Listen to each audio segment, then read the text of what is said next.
Hello everyone, I'm back again, and this time I want to talk about PS5 versus Xbox Series X. And I'm not going to say like one is better than the other or any weird stuff like that. I own both consoles and I love them both. But what my objective in this video is to do is to give you enough information, maybe to make a choice on your own, and then at the end of the video I will let you know what I chose based on my own personal preferences. With that out of the way, let's begin. The Xbox Series X. So, where out of the gate, the Xbox Series X has a struggling games launch. Now, what do I mean by that? Well, when it comes to Xbox Series X exclusive games and/or next-gen games, they are few and far between. There's the Medium. There is Call of the Sea, but that's not really exclusive, so that doesn't count. And there is Flight Simulator. Other than that, everything else is backwards compatible. Now, backwards compatibility in itself is not a bad thing. You get everything from original Xbox all the way up to Xbox One, but of course with limitations. Your selection is very limited as to what you can actually use via backwards compatibility, and therefore you don't have the entirety of the collection, which is a little bit of a shame, but, they basically just ported the backwards compatibility list from the Xbox One over to the Series X. But it's still more backwards compatibility on paper than Sony PlayStation 5, so just keep that in mind. One of the drawbacks of backwards compatibility on the Series X, however, is that you need to be connected to the internet at all times, no exceptions, because you need to be able to download that copy of that game in order to play it in the first place. Even if you insert a disc, it will download a copy of the game, a patched copy of the game to your Xbox console. Now, in terms of backwards compatibility without a disc, you still need to be connected to the internet in order for it to run because of the way that backwards compatibility program works on the Series X. So it's kind of a bummer, but so some plus and minuses right out of the gate just to start. I will say that in terms of overall backwards compatibility, the Series X has an incredible lineup and should not be missed. In terms of features, the Series X right out of the gate has VRR, FPS Boost, and Auto HDR, Quick Resume, Dolby Vision, and Dolby Atmos support, along with 1440p support and 120 frames per second. Pretty sweet, right? So the Xbox Series X had all of that at launch. Sony, just saying. Anyway, VRR is a major game changer where what it'll do is it'll completely eliminate the frame skipping or the what do you call that? Stutter in games. The VRR will not completely eliminate it, but it'll really minimize it. And it's really a nice feature to have. I'm surprised that Sony doesn't have it yet, but there's a reason for that, and I will talk about that later. Auto HDR on the Series X in comparison to the PS5 is better. Auto HDR, I'm not sure why, but the implementation on the Series X is much more refined and much more detailed than the PS5 is. And you can choose to have it on or off, so it's not like you're stuck with it. FPS Boost is an incredible feature, but unfortunately is limited to a certain number of titles for the present time being. So, you'll get a game that runs originally in 30 frames per second, but then you'll get the same game again running in 60 frames to all the way up to 120 frames per second, depending on what kind of support it has. And so this is kind of the thing, right? In terms of Dolby Vision and Dolby Atmos, right now the Series X has both. Dolby Vision is kind of iffy though. If you do not have the latest generation TVs, especially LG OLEDs, you do not have access to Dolby Vision at 120 frames per second and will instead be knocked down to Dolby Vision 60 frames per second. If you don't care about that, Dolby Vision away. Dolby Atmos was originally on the One X and it's on the Series X as well. and it's 3D based audio technology. Now, unless you have a system to make use of it, this won't matter to you, but it's still worth mentioning. 1440p support for all of you monitor fanatics out there. And even if you don't have a monitor, or maybe you have a TV that supports 1440p and you prefer that over 4K, then you can activate it. Pretty sweet. Frames per second on the Series X is a lot different than the PS5. You can automatically select the frames per second, either at 60 frames per second or 120 frames per second, respectively. And it is flawless for the most part. Now, mind you, it cannot make a game that never ran in 120 frames run in 120 frames, obviously. Like, it just doesn't work that way. But it can, of course, smooth out the gameplay of 30 frames per second games. Now, we get to one of the drawbacks of the Series X, in my opinion, and that is internet reliance. So there are a couple of annoyances regarding internet reliance when it comes... reliance. Blah, blah, blah. I can't talk. There are a couple of annoyances that pop up with this. Like, for example, if you want to change this background theme here, believe it or not, you need to be connected to the internet. Yeah, you need to be connected to the internet to change the background theme on your Xbox. I like the ability to change the background theme, but I don't like how I have to be connected to the internet to do it. And just little minor things like that, where I really feel like you shouldn't have to be connected to the internet to do certain things. Just basic tasks, basic system tasks. And it's like, oh, you're not connected to the internet, you must sign into Xbox Live. What? Why? What for? Anyway, it's silly to me. The Xbox Series X on most people's channels has been whisper quiet. And for the most part, that is true. But what they don't show you is when the Xbox Series X is booting something up, or when it's installing something. Then you hear the usual or the hard drive loading sound, and I hear it all the time. It's loud.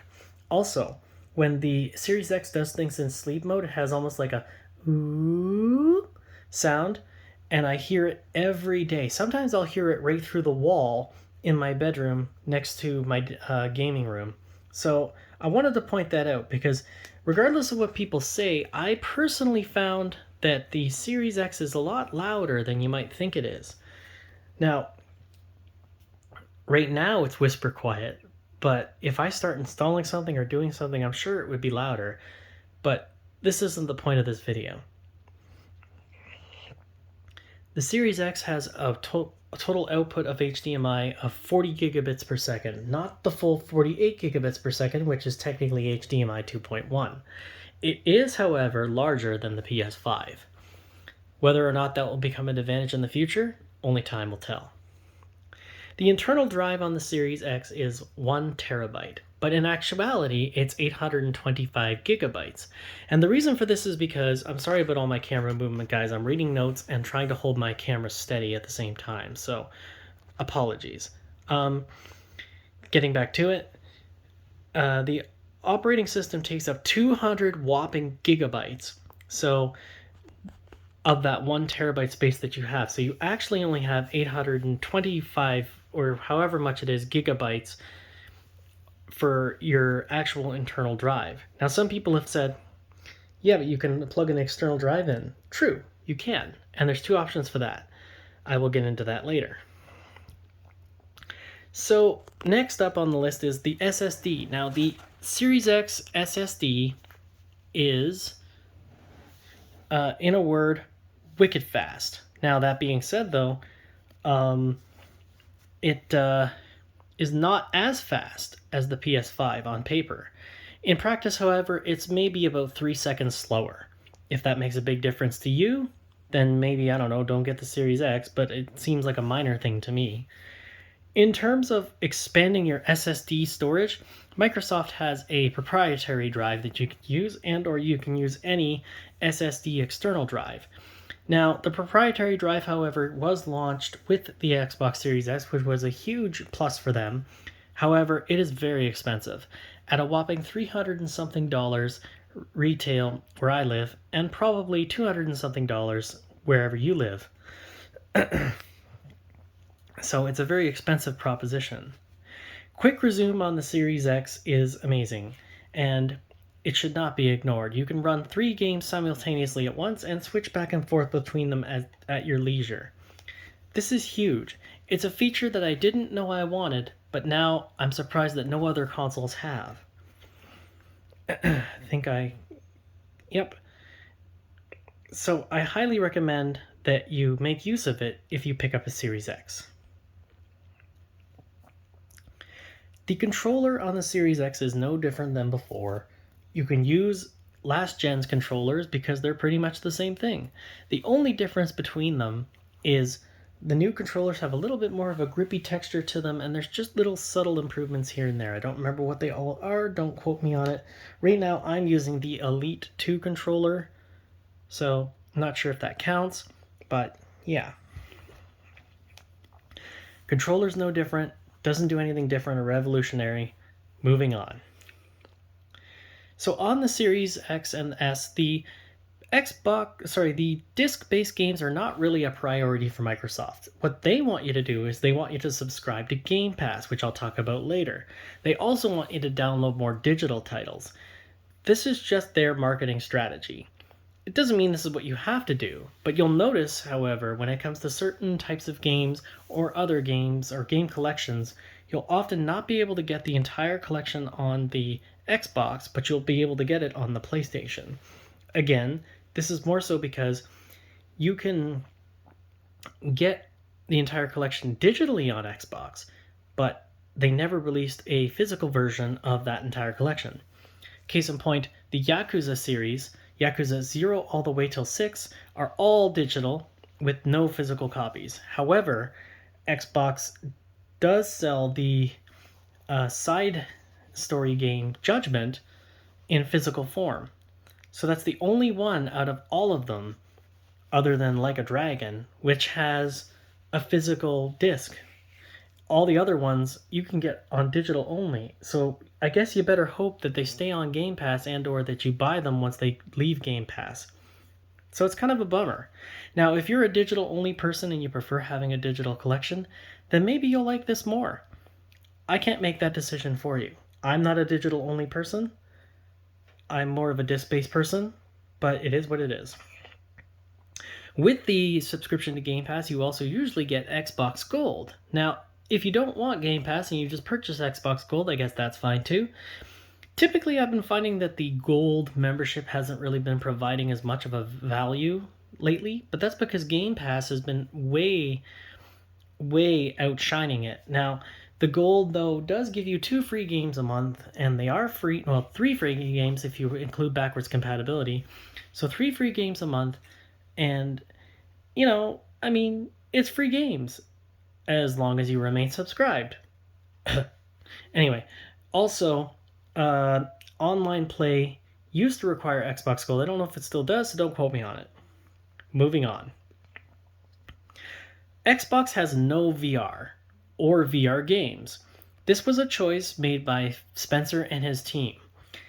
It's an unfortunate one, but I guess they consider VR to be more of a gimmick or a niche market that they aren't willing to tap into because they don't see the money being made back. Which brings us into our next topic. Microsoft really wants you to subscribe to Game Pass. Game Pass is their bread and butter. They have also implemented Game Pass on PC and mobile for this particular reason. For every Xbox One X that Microsoft makes, they make 12 to 20 Series S's because they want more people to get into the digital side of things. It makes them more money, and it also makes Game Pass much more lucrative, because if you have a console like the Series S, which basically is digital only, then Game Pass is a huge thing for you, and that's exactly what they want. And it's pretty cool though that they give you all the different ways to play Game Pass on different operating systems like PC and cell phones and the like it's really cool that they're able to do that, and not to be underestimated either. in terms of console design, you guys have all seen it on the internet, but the Xbox Series S, or the Xbox Series X is very minimalist. It doesn't have much going on for it. It's a plain black, matte black, and like almost like a shiny black with a green looking fan on in the top vent, and you know the rest. Um, it's significantly smaller, however, than the PS5, but it's also wider than the PS5 as well. So you gotta kind of look at both angles here. So why would you buy a Series X?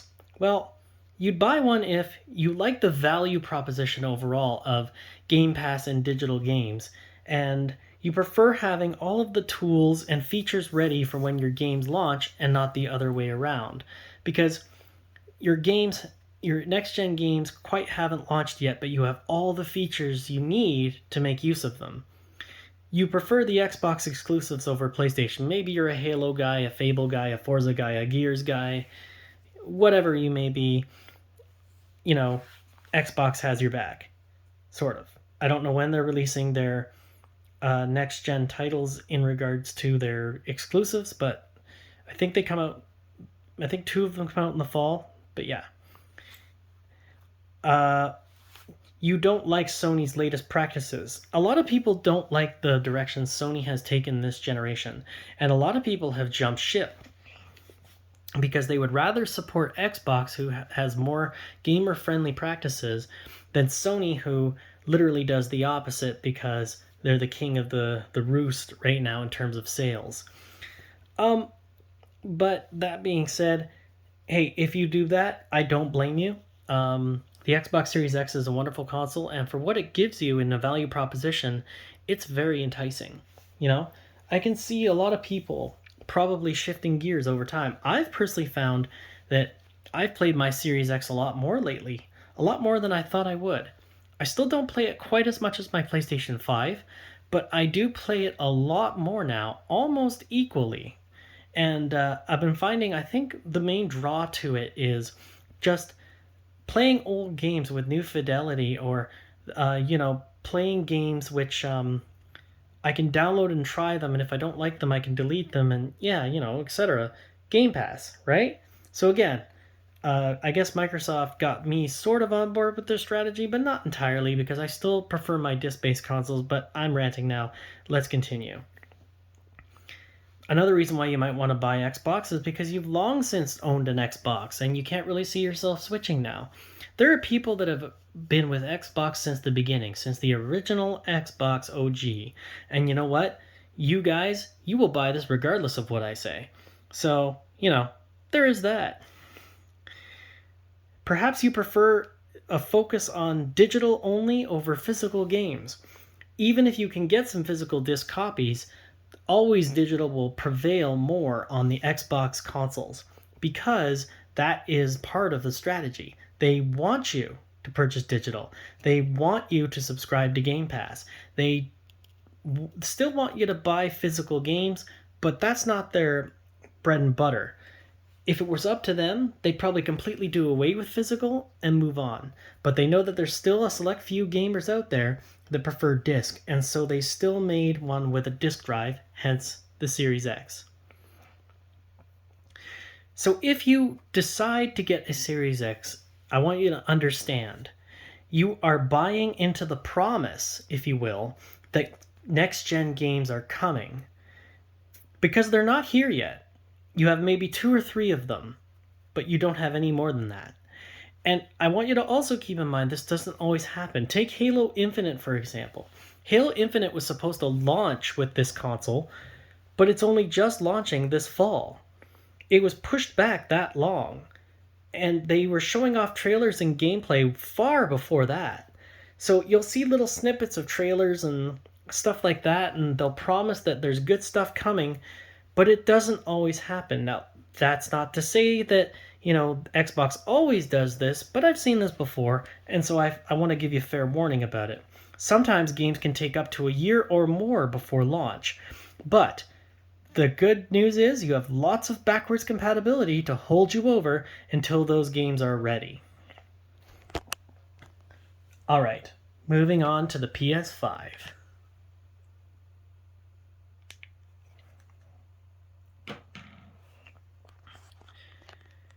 So, what are some advantages of the PS5? Let's start with exclusive games. Yes, I know everyone's going to hate me for that, but you can't ignore facts, guys.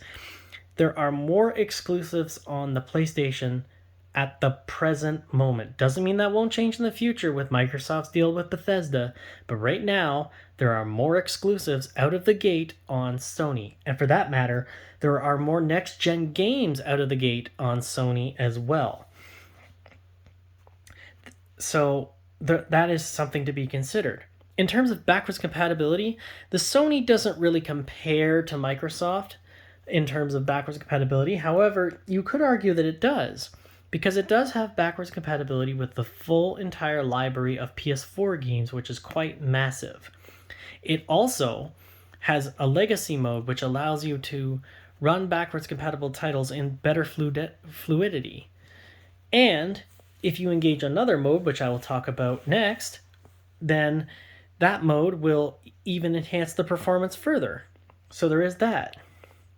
Now, one of the drawbacks of PlayStation backwards compatibility, of course, is that it does not go beyond PS4.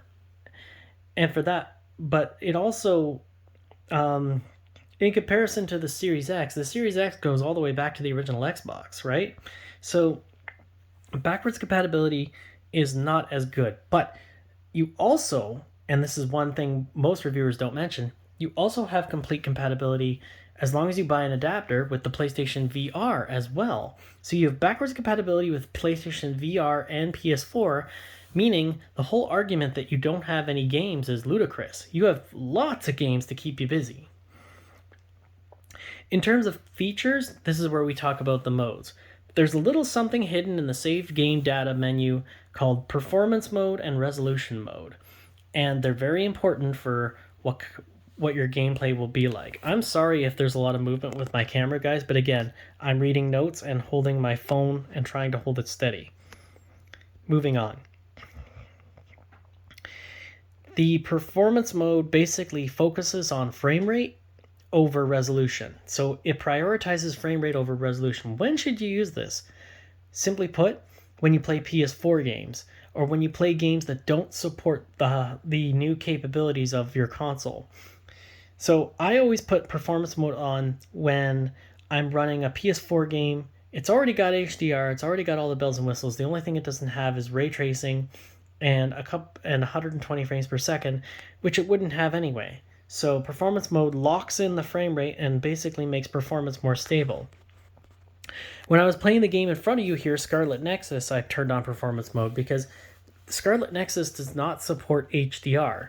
So what is the point of me worrying about resolution? So I turned on performance mode and locked in the frame rate, and it runs like butter.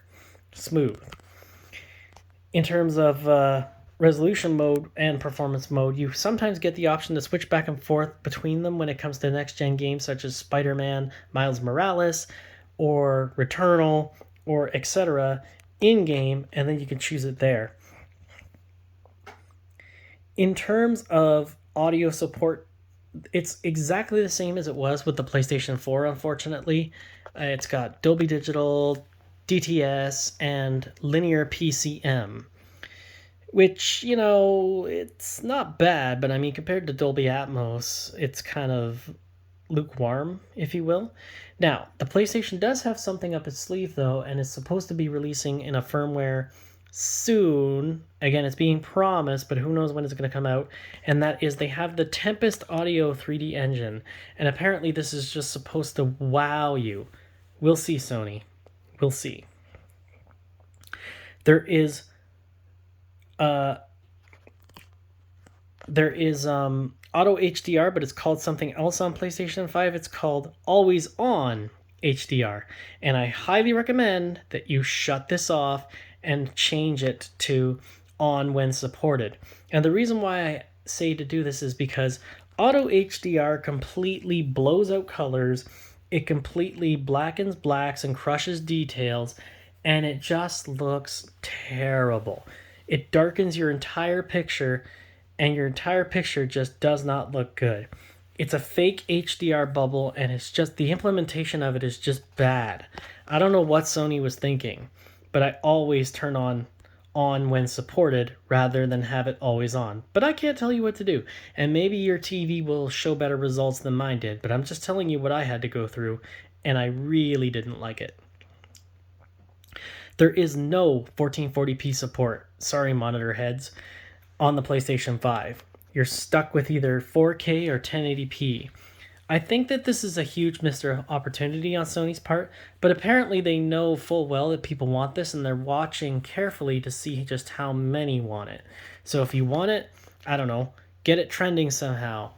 Post it on Twitter, or, tell your friends and have them post it, or start a petition or something. I don't know. Get Sony's attention, because I think that that is a huge missed opportunity, and I'm sure all of you agree. 120 frames per second is a thing on the PlayStation 5, but only when it's supported, so it's kind of limited. Unlike the Series X, you cannot set your frames per second individually. You can only have it turn on when it's supported with the game in question. So let's say Devil May Cry 5. If you put Devil May Cry 5 in, it'll automatically turn on 120 frames per second. But it will also, how can I put this? It will also knock it down to 60 frames per second depending on the game. So, or 30 frames per second respectively. So don't expect 120 frames per second even though you set 120 frames per second to on. The internet reliance on the PSN is, internet reliance on the PlayStation is a little bit different than the Xbox Series X, with a more reliance on the PSN network. Buyer beware. With digital versions of the PS5 consoles, if you have the CMOS battery issue, you will lose the capability to play your games. So, and again, the digital PS5 is also much harder to find, so I don't know, kudos if you were able to get one. If you decide to go with the discs, I don't blame you. I'm just giving you a fair warning that if this happens, all of your games will become completely useless. Now, it's arguable that by the time that happens, you'll be ready to move on anyway. Moving on. My PlayStation 5 is whisper quiet. Now, I know that a lot of people have had mixed reception with this, but the only time I ever really hear it rev up is when it's loading a disc or installing a disc. Otherwise, I barely even notice it's there. In comparison, my Series X goes every single time it's installing something. So, my experience is the polar opposite of most reviewers. My PS5 is more quiet than my Series X. The HDMI output on the PlayStation 5 is 35 gigabits per second compared to Xbox's Series X 40 gigabits per second. Will that make a difference? Only time will tell. It still needs to be pointed out. The internal SSD on the PS5 is significantly smaller than the Series X, coming in at 825 gigabytes, with the operating system taking up again 200 and something gigs, bringing your storage down to a measly 600 and something gigs. So, yeah, inventory management. Just delete stuff when you don't need it. Install all of your PS4 games onto a external hard drive and call it a day. In that regard, with the Series X, I forgot to mention this, but for any last-gen games, always install them on the external drive, unless, of course, like on an external regular hard drive, unless, of course, you have the external SSD, or you really want those extra speeds, which I don't know why you would need them, but hey, you have the option. Same thing with Sony. Install your last-gen games on your external hard drive, and install all of your next-gen games on your internal hard drive. This way you can save on space. Same thing with PlayStation VR. Install them to the external drive. In terms of SSD speed, the SSD speed on paper is significantly faster than the Series X. In practice, however, it's only about 3 or 4 seconds faster. Will that make a difference? I'm not really sure, but I will tell you that with the game here that I've been playing, Scarlet Nexus, I personally found that the performance was increased significantly, and areas where the Series X would chug, the PlayStation 5 would handle like a champ. Now, it could be a combination of performance mode enabled and also the SSD, but I'm just telling you what I experienced personally. In terms of expanding the SSD storage, it's the same as the Series X, or it's just so expensive, guys. Like, it's like 290 to 300 and something to all the way up to $600 just to get 2 terabytes. A measly 2 terabytes. It's just not worth it, in my opinion. I will continue to inventory manage between my external drive and my internal drive because I just cannot be bothered to spend the cost of another console on console memory. In terms of the controller, it's been completely overhauled. It has the haptic feedback in it. The downside to it is that it weakens the battery life of the controller significantly. By comparison, the Series X controllers, because they either run on AA's or they just have a longer lasting battery pack, can get me through like almost a week, whereas the PS5 controller can get me through maybe just over a day. So you do take some hits here and there, but the haptic feedback brings a level of immersion never quite experienced in games before. So you gotta kind of take the good with the bad. On Sony's end, disc-based games are a priority, but they're also an option. So they give you the ability to download digital games, and they also give you the ability to use disc-based games if you so choose the disc-based console. But the disc-based console is easier to get than the digital one. So there is that. In terms of memberships, in comparison to Game Pass, there is nothing. Nothing compares to Game Pass. However, you do have PlayStation Plus, which does give you a couple of benefits, including the PlayStation Plus collection, PlayStation Now, which sort of gives you backwards compatibility to PlayStation 3 titles, but not really. And yeah, I mean, again, in terms of like comparison to Game Pass, there's no comparison. Game Pass buries both these services alive. End of story. The PlayStation marketing strategy is very different from the Xbox. If you want to buy disc-based games, if you want to buy a disc-based console, then for every digital console made, there are 12 to 20 of the disc-based consoles made. So the disc-based console is a lot easier to get. I say easier very lightly, however, because they're very hard to find, than the digital. The digital is even harder to get. This is because Sony doesn't want you to focus on digital. They want you to focus on disc. And yeah, unlike Microsoft, that is their strategy. In terms of console design, the PS5 is, in a simple word, a behemoth. This thing is towering. It looks like a gigantic Wi-Fi router. The design is awkward, and the stand is awkward. And the stand has different orientations too. Like the vertical, it goes up and down like this, and then the horizontal, it goes like this. It's just kind of weird. And then when you do it in the horizontal position, it clips to the bottom like my fingers here, and it goes push.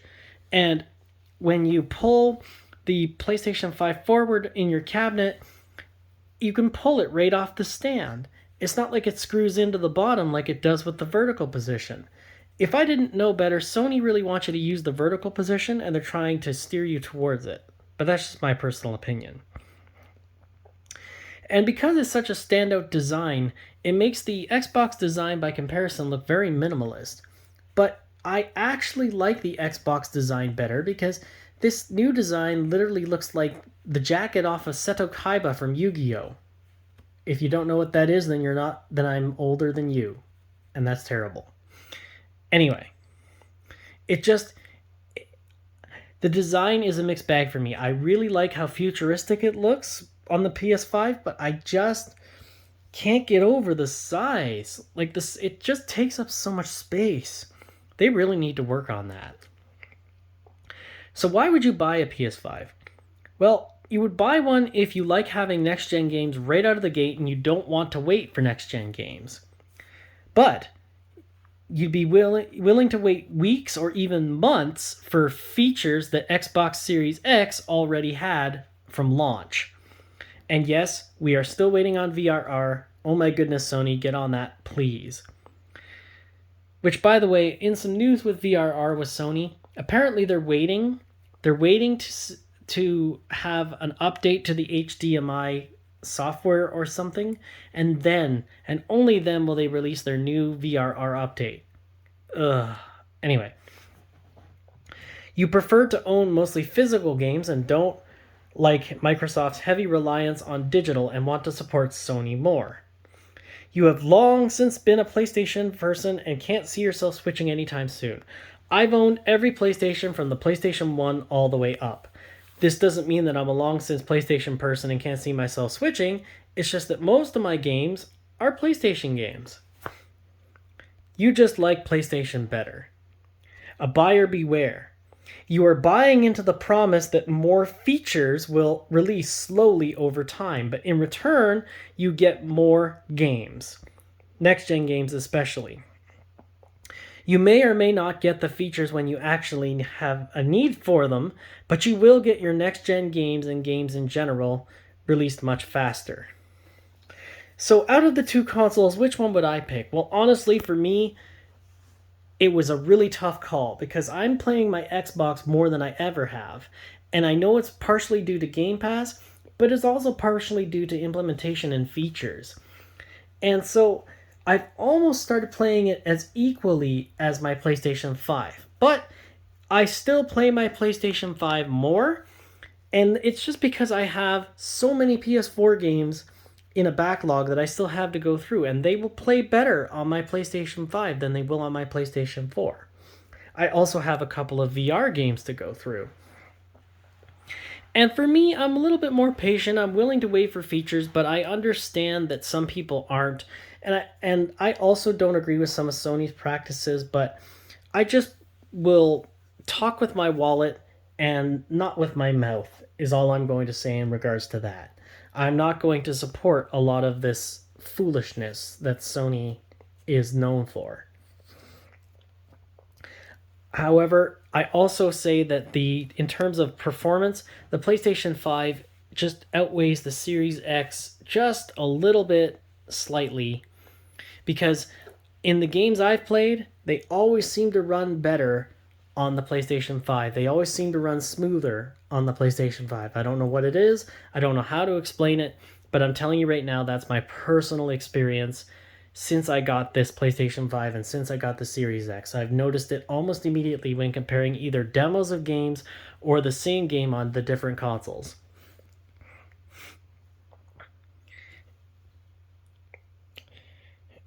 And I'm willing to put up with the lack of storage because I will just inventory manage just like I do on the Series X.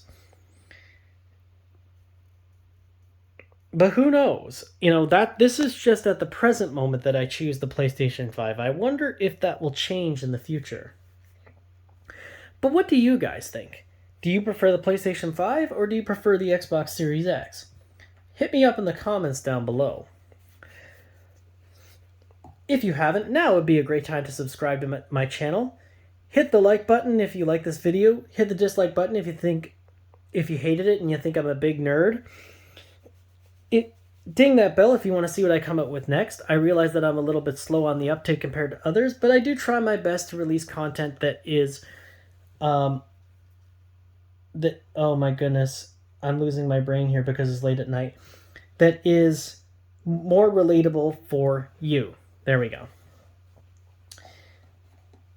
And since the pandemic is beginning to wind down in some countries and actually beginning to get worse in others, I say, as always, stay healthy, stay safe always, and I'll see you guys in the next one.